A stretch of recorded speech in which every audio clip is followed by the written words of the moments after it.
여러분 안녕하세요. 2022학년도에 부산외국어대학교에 들어오신 여러분들을 환영합니다. 반갑습니다. 저는 부산외국어대학교 만호교양대학 권유리야 교수입니다. 이 강의는 2022학년도 대학입문 특강 예비대학 프로그램 중에 하나이고요. 오늘 저는 여러분들에게 귀여움이라는 테마로 이야기를 나누고자 합니다. 왜 귀여움일까? 여러분들이 이제 1학년이 되잖아요. 그러면 한 학기 내내, 1년 내내 귀엽단 말을 많이 듣게 될 거예요. 선배님 밥 따뜻해요. 이런 말들을 1학기가 되면 굉장히 많이 듣게 돼요. 그래서 귀여움이 뭘까? 여러분들이 갖고 있는 생각과 본래 귀여움에 대한 조금 진지한 접근이 조금 다르지 않을까라는 내용으로 한번 인생에 대한 전반적인 계획을 해보라는 의미에서 이 프로그램을 준비하게 됐습니다. 여러분들 고양이 좋아하세요? 아니, 아기 고양이요. 큰 고양이는 조금 호불호가 있을 수 있는데, 아기 고양이, 아기 강아지, 아기 호랑이, 이렇게 아기들을 싫어하는 경우는 거의 없더라고요. 그다음에 걸그룹은 좋아하시나요? 걸그룹도 K 뭐 콘텐츠 이래서 크게 걸그룹 문화는 되게 유명하잖아요. 세계적으로.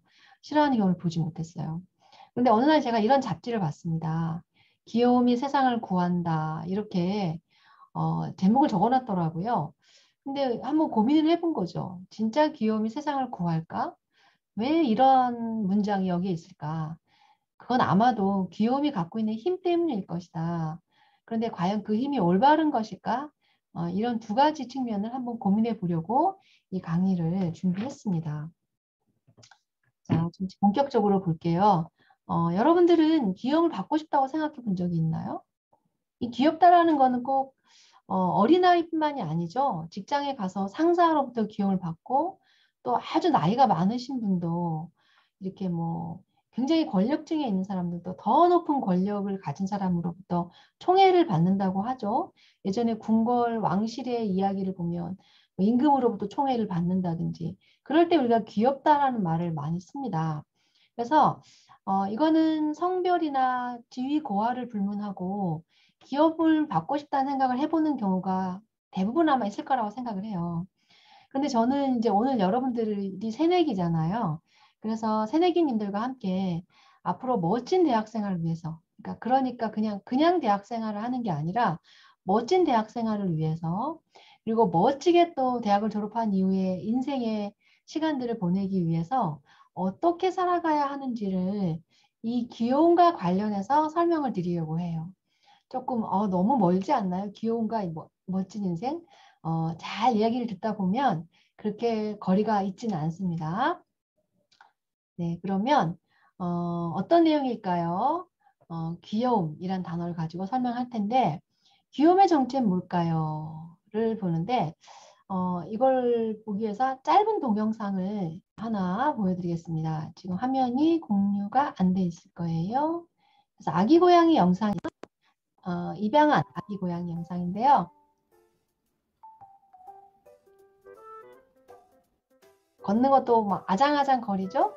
제가 볼 때는 태어난 지 한 달 조금 된 것 같아요. 이 정도. 저도 고양이 3마리 기르고 있는데 뭔가 잘 걷지 못해요. 이렇게 아장거리고 약간 몸이 뒤뚱거리죠.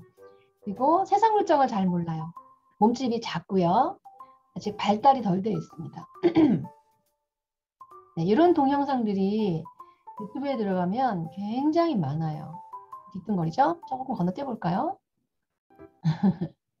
수라진 아기고요. 아기는 눈이 엄청 커요. 이게 실룩실룩, 이렇게 엉덩이 실룩실룩 하는 게 뭔가 그 목표가 있을 때 하는 건데, 네, 이 정도로 볼게요. 우리에게 주어진 시간이 많지 않아서요. 네, 다시 PPT로 돌아가서 화면을 공유하겠습니다. 그러면 귀염의 정체가 뭘까? 그죠? 슬라이드 수로 바꿀까요? 자, 귀염의 정체, 왜 귀염은 좋아할까? 귀여움을 사람들이 좋아할까요? 귀여움과 힘을 연결시켜 볼게요. 조금 낯선 개념일 수 있는데요. 귀여움은 어른이 아이에게 그리고 부모가 자식에게 아이가 어른 보고 아이고 귀여워 궁디팡팡 이렇게 하는 경우는 뭐 없을 수는 없겠지만 예외적으로 있겠지만 거의 보지를 못해요. 또 그 자녀가 부모에게 아이고 귀여워 궁디팡팡 이렇게 잘 하지 않잖아요. 나 인간이 조금 전에 봤듯이 특정 동물에게 느끼는 감정을 귀여움이라고 해요. 육체적으로 작고 아까 아기 고양이 보셨죠? 앙증맞고 그리고 뒤뚱거려요. 뭔가 이렇게 안정이 안 돼 있어. 뒤뚱거리는 작은 동물이거나 정신적으로는 나보다 어리고 나에게 의존하는 거야. 아까 아기 고양이는 스스로 생명활동을 할 수가 없잖아요. 나에게 어떤 형태로든지 애교를 보입니다. 약해요. 이런 게 귀여운 존재들이에요. 그래서 자세히 정색을 하고 자세히 들여다 보시면 귀여움을 받는 존재와 귀여워하는 사람의 관계는 힘이 없고 있는 자의 관계예요. 그래서 결국 강한 자의 힘에 지배를 당하고 길들여지고 사육을 당하는 자가 귀여움의 대상인 거죠. 그렇다면 작고 애교가 많은 동물만 귀여움을 받을까요? 그렇지 않아요. 여기 캐릭터를 제가 가져온 것처럼 맹수도 작게 만들어서 그렇죠? 뱀은 사실 우리가 무서워하지만 이렇게 보면 귀엽잖아요. 귀여운 캐릭터로 만들어서 힘이 없는 존재로 모아서 귀엽게 여기기도 해요. 그래서 결국 귀엽다라는 거는 지배당하는 그런 권력의 개념이에요. 권력이 없는 자. 그 다음 나가는 슬라이드는 조금 좀 징그러울 수 있는데요. 우리나라도 개인 동물원이 있을 수 있죠. 그런데 미국에서는 좀 규모가 큰 개인 동물원들이 이렇게 있어요. 그런데 귀여운 동물들을 이렇게 이제 그 어떤 유전자 조합이라든지 해서 이렇게 사람들을 많이 불러 모으기 위해서 과하게 유전자 조합을 하다 보니까 이렇게 이걸 뭐라 그러죠? 치아의 윗과 아래가 이걸 잘 부정교합이라고 그러죠. 잘 맞지 않아서 조금 기형이 된 이런 동물들이 많아지고 있다고 해요. 그러다 보니까 얘네들은 씹을 수가 없으니까 인간이 먹이를 잡아주지 않으면 사육하지 않으면 죽는 거죠. 못 먹으면 죽는 거니까요. 이런 현상이 나타나기도 한다고 합니다. 그래서 귀여움이라는 거는 관련된 하나의 이런 이론이 있습니다. 귀여움의 이론 이걸 아기도식이라고 하는데요. 어린아이, 그러니까 인간도 그렇고 동물도 그렇습니다. 어린 동물들이나 아가를 보면 이렇게 전체적으로 원형에 가깝습니다. 원형. 그렇죠? 강아지도 보면 동글동글 하잖아요. 눈도 동글동글해요. 어린아이도 보면 눈이 물론 태어난 처음에는 이제 이렇게 눈을 뜨지 않은 경우도 많이 있지만 대부분 아이들은 이렇게 아장아장 걸을 때는 눈이 동그래요. 거의 원형에 가까워요. 근데 얘네들이 어른이 되면 이런 둥글둥글함이 파괴되면서 이제 각진 게 나타나는 거예요. 눈도 찢어지고 조폭이 이렇게 막 눈이 땡글땡글하고 반짝반짝 거리면 우리가 귀엽지 무섭지가 않을 거 아니에요. 그렇죠? 눈썹도 이렇게 눈도 찢어져 있고 강아지도 보면 주둥이가 앞으로 튀어나오면서 이렇게 동글동글하게 파괴되는 겁니다. 그래서 귀여워지지 않는 거죠. 귀여움이라는 건 지배당하는 거라는 거라 그랬잖아요. 근데 아기들은 왜 동글동글할까? 아기 동물들은 왜 동글동글할까요? 얘네들은 혼자 살아갈 수가 없으니까 내가 귀여움을 많이 받아야 나를 한 번도 안아주고 먹이를 주고 먹여주고 길러주고 입혀줄 거잖아요. 이게 하나의 자연의 섭리인 거죠. 그런데 스스로 먹이 활동을 할 수 있고 생존할 수 있으니까 굳이 귀여워야 될 이유가 없고 내가 나를 방어해야 되니까 지배당하지 않으려면 이제는 오히려 귀여우면 안 되는 거죠. 이게 아기도식이에요. 그래서 아기도식의 작동 구조를 보면 인간 아기 작은 몸집, 큰 머리, 둥근 얼굴, 큰 눈, 작은 코, 통통한 팔다리가 있는데 이래야 막 안아주고 쓰다듬어주고 사랑해주잖아요. 그래서 귀여움을 받으면은 이게 생존의 자연의 섭리인 겁니다. 이게 이제 무생물이나 동물이나 캐릭터 같은 것에도 해서 우리가 그런 캐릭터들이 아기도식에 있습니다. 그래서 이제 이렇게 보시면 갓난아기가 손가락이 막 크면 부모가 아무리 내 자식이지만 귀엽지 않을 것 같아요. 작은 몸, 큰 머리. 어른들은 이런 특징을 보면 아기를 보면 본능적으로 보호해주고 싶기 때문에 이 아기는 이런 귀여움 때문에 보호를 받는 거예요. 그렇죠? 그래서 갓난아기 작은 발가락 보면 우리가 너무 귀엽고 아기 신발이 편하잖아요. 너무 귀엽잖아요. 그래서 귀여움은 결국 생존의 전략이에요. 아기를 보호하고 먹이면서 잘 키워야 자신의 유전자가 후세에 전달이 되는 거죠. 근데 결국 그런데 우리는 이렇게 생각을 해주는 따뜻한 권력, 토지의 권력이라서 우리가 귀여움을 권력으로 그래서 이거 토토 케어라고 말하는데요. 토토 케어는 전체를 케어받는 거예요. 귀여우면 전체를 머리끝부터 발끝까지 토토 케어를 하는 거예요. 그래서 결국 어린아이가 귀여움을 받는 것은 당연하고 자연스러운 거예요. 귀여움을 받으려고 한다는 거는 결국 내가 모든 것을 남으로부터 케어를 받을 수는 있지만 다르게 말하면 내가 내 인생을 스스로 개척할 수 있는 측면이에요. 하나는 어린아이, 새싹, 그렇죠? 작은 동물들이 태어나서 얼마 안 한 거, 이건 나쁜 게 아니지만 어른이 되어서도 하기 싫어서 되게 이렇게 자기 인생을 맡기는 거는 그렇게 바람직하지 않다. 힘이 없고 벌거벗은 자, 이거 힘이 없다는 뜻입니다. 토탈 케어를 받은 대가로 대신에 내가 안전성을 느끼지만 나의 인생을 누구에게 맡긴다? 타인에게 완전히 맡겨버리는 거예요. 그런데 이러한 귀여움이 대중문화에 굉장히 많이 나와 있어요. 자, 요새 캐릭터 산업은 어마어마하죠. 자, 이 라인이라든지 카카오톡에 이건 굉장히 잘 만들어진 건데요. 이게 귀여움 단순한 거예요. 어린아이가 복잡하지 않잖아요. 막 인생에 대해서 고민하고 철학적인 이야기를 하진 않잖아요. 그래서 이 카카오톡은 정말 잘 만들어진 그 이미지인데요. 노란색과 이 갈색의 보색이면서도 보색이 원색이 아니잖아요. 갈색이 진하지 않잖아요. 약간 톤다운 되어 있잖아요. 이 두 가지 색으로 만들었기 때문에 선명한 이미지를 주고 귀엽다는 느낌을 줍니다. 라인도 마찬가지고요. 그래서 보면 러버덕, 미키마우스, 곰돌이 푸, 헬로키티 제가 나중에 보여드릴게요. 피카츄, 둘리, 우리나라산이죠. 보면 보통 이등신이에요. 그렇죠? 귀여우려면 머리가 커야 사람들이 아까 아장아장하고 뒤뚱거리는 걸 귀엽다고 생각한다 그랬잖아요. 팔등신이나 이렇게 그건 멋있는 거지 귀여운 건 아니에요. 정우성 그 배우는 멋있지 귀엽지는 않잖아요. 사람들이 멋있는 것에 대해서는 경원하는 감정을 가져요. 함부로 할 수 없어요. 이 귀여움은 자연스럽게 나도 모르게 만지게 돼요. 그러니까 남의 손길을 타는 거죠.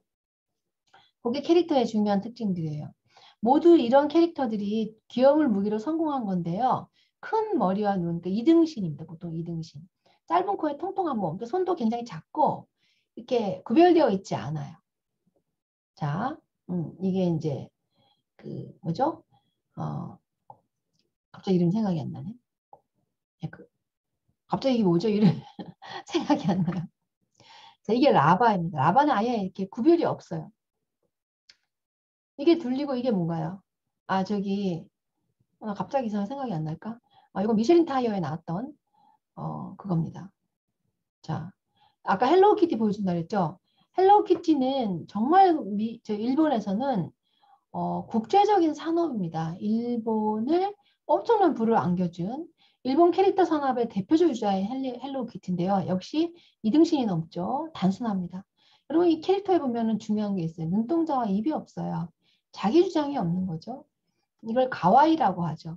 그래서 옥스포드 사전에 보면 가와이의 단어를 큐트라고 등재되어 있지 않아요. 가와이를 영어로 바꾼 KAII 이렇게 일본어로 등재되어 있어요. 그만큼 귀여움이 일본의 주된 산업입니다. 이 헬로키티는 74년에 탄생한 이 캐릭터가 무기 약물을 빼고는 헬로키티 화장지도 더 쓰고 있고요. 문방구도 굉장히 많죠. 여러분 비행기도 있는 거 아세요? 자동차도 있어요. 자동차를 만들진 않지만 헬로키티를 거기 그림에 부여해서 그 라이센스, 그러니까 어떤 그 저작권을 받는 거죠. 이게 지금 2022년도 현재가 아니고요. 제가 한 10년 전 통계입니다.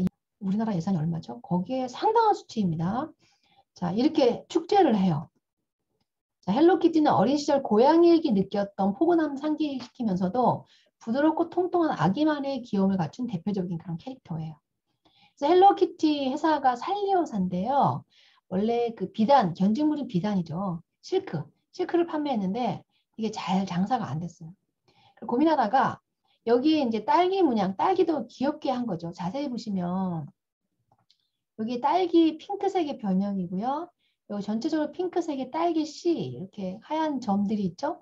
이것도 딸기의 핑크색을 톤다운한 거고 여기도 핑크색, 여기도 핑크색, 여기도 핑크가 있어요. 그래서 헬로키티는 아까 앞에 가보시면 핑크색의 이미지들이 굉장히 많이 있습니다. 여기 리본이 핑크색이죠. 그래서 귀여운 게 이제 핑크하다 우리가 말을 많이 쓰죠. 그런데 이게 일본에서 귀여움이 언제부터 등장이냐 아까 70 몇 년도라고 했는데 사실은 귀여움이 이렇게 만연하는 현상은 긍정적으로 볼 수 없어요. 성인 사회를 말하는 거예요. 여러분 대학생이 성인이잖아요. 성인으로 성장하는 것에 대한 거부. 내가 어른이 되는 것을 책임질 수 없는 거죠. 내가 사회적 존재로서 마땅히 가져야 될 책임을 회피하는 것과 같아요. 일본에서 이게 등장한 거를 보시면 원자폭탄이 떨어진 게 이제 1945년 우리나라 8월 15일 그 이전이잖아요. 그래서 이걸로 이제 우리가 그게 광복이 된 건데 그래서 성숙한이 아닙니다. 성숙한 국가를 만들 수 없다는 절망감, 일본인의 어떤 절망감이 그리고 미국의 보호 속에 살아가야 된다는 그런 위축감 속에서 내가 어린아이의 형태를 띄어야 되겠구나라고 하면서 헬로키티가 등장한 거라고 연구가 있어요. 그래서 이제 이 헬로키티, 이 어린아이, 어른이면서도 어린아이의 모습을 가진 그런 캐릭터들, 그리고 어린아이들이 요새 이렇게 폭력에 노출되는 경우가 많이 있죠. 요새 TV에 노출이 많이 되잖아요. 부모의 아동학대가 많이 있죠. 그걸 앙팡 테러블이라고 하는데 귀여움과 폭력의 관계는 아주 밀접합니다. 우선 그걸 하기 전에 성인들의 귀여움을 키덜트라고 말하죠. 키즈 플러스 어덜트라고 말하는데 키덜트는 어른이 되어서도 아이들의 장난감을 가지고 아동의 세계에 머물러 살아가는 그런 취미를 즐기는 거를 키덜트 문화라고 합니다. 요새는 이거를 뭐 긍정적으로 봐서 취미 문화, 욜로 해서 많이 긍정적으로 보긴 하지만 또 한편에서는 어른으로 성숙하는 것을 거부하려는 어른들의 미성숙함 이렇게 보기도 하거든요. 그래서 귀여움은 심각한 개념이 아니에요. 여러분 귀여움과 아름다움은 조금 다른 개념이에요. 아름다움은 좀 성숙한 거라면 귀여움은 조금 미성숙할 때 쓰는 말이에요. 아름다움은 좀 진지한 개념이라면 귀여움은 조금 가벼운 개념이에요. 그래서 귀여움은 아름다움과 같이 진지함을 느끼게 하지 않고요. 중요하다는 느낌을 주지 않아요. 그래서 공감하기가 쉽게 접근할 수가 있어요. 그래서 대중문화에 귀여움이 많이 등장하는 거예요. 이런 사회에서는 아름다움이나 세련됨보다는 귀여움이나 깔끔함이 선호되는 거예요. 대중문화에서는 아름다움은 조금 심각하고 진지하다면 대중문화는 가벼운 걸 선호하잖아요. 그래서 귀여움이 많이 등장하고 그래서 걸그룹이 사랑받고 그래서 아기 고양이나 아기 강아지가 많이 사랑을 받는 거예요. 아까 귀여움은 그래서 폭력에 이제 연루되기가 쉽다 그랬는데 여기 조금 야한 장면이 있어서 제가 이 수업은 이 강좌는 심의규정을 준수합니다. 그래서 글씨로 가린 건데요. 최종병기 그녀라는 애니메이션 그리고 에반게리온 신세계 에반게리온이라는 애니메이션이 있는데 일본에서 이제 굉장히 인기를 끌었던 애니메이션입니다. 그 내용들이 보시면 평범한 여학생이 어느 날 갑자기 지구를 구하는 전사로 선발돼서 목숨을 걸고 지구를 지키는 거예요. 그리고 여기 교복을 입고 살인 무기를 장착하거나 미래적인 무장, 그러니까 미래 복장을 많이 입는 거예요. 그러면서 이 귀여움과 폭력이 연결되어 있습니다. 그리고 액션 만화 속에서 그 여기 귀여운 캐릭터들은 굉장히 포르노그래피에도 연관되어 있어요. 굉장히 좀 성적입니다. 그런데 이제 일본에서는 이게 개인용 휴대폰이 등장하면서 우리나라도 마찬가지죠. 포르노그래피의 독자의 연령이 저하됩니다. 아이들이 이제 이걸로 막 야동을 보는 거죠. 그리고 개인용 비디오나 만화류가 보급되면서 성적이면서 섹시앤 큐트 이런 귀여운 여성들의 등장을 촉진시킨 거죠. 그래서 결국 쉽게 접근하는 거죠. 아까 아름다움은 진지한 개념이니까 아름다움과 멋짐은 우리가 귀엽고가 다르다 그랬잖아요. 함부로 대하지 못하지만 귀여운 대상은 함부로 대하기가 쉬워요. 그래서 폭력을 받아들일 수밖에 없는 거죠. 그래서 결국 귀여움은 성숙함을 부정하는 약하고 타인에게 의존해서 살아간다는 그런 표식이 됩니다. 그래서 결국요. 상대방보다 우월한 존재는 기여를 받을 수 없어요. 우리가 후배를 기여한다는 건 후배가 나보다 조금 잘 못한다는 거죠. 미숙하다는 거죠. 근데 귀엽던 후배가 어느 날 나보다 실력이 아주 우월해지거나 뛰어나지면 우리는 어떨까요? 그 후배를 귀여워하는 마음이 더 이상 생기지 않겠죠. 그렇다면 내가 선배나 어른들에게 계속 귀여움을 받으려면 어떻게 해야 돼요? 저는 연약해요. 저는 당신보다 뛰어나지 않아요. 당신을 해치지 않아요. 라는 거를 계속해서 어때요? 확인시켜줘야 되는 거예요. 그러니까 나는 계속 귀엽다라는 거는 성장하지 않는다는 의미가 되겠죠.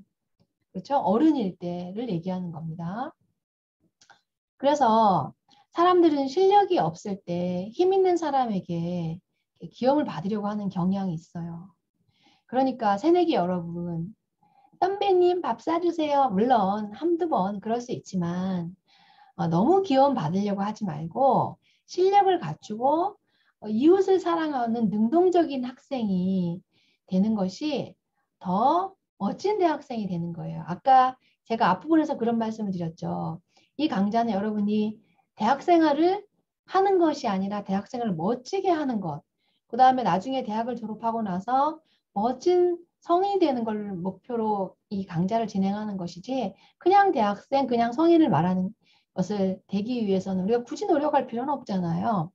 그래서 그러니 우리가 귀여움을 받기보다 내가 선배를 멋진 어떤 선배를 잘 이렇게 선배를 잘 대접하고 타인을 사랑을 줄 때 사랑을 받으려고 하기보다는 사랑을 주며 살 때 그게 멋진 주체적인 삶인 거죠.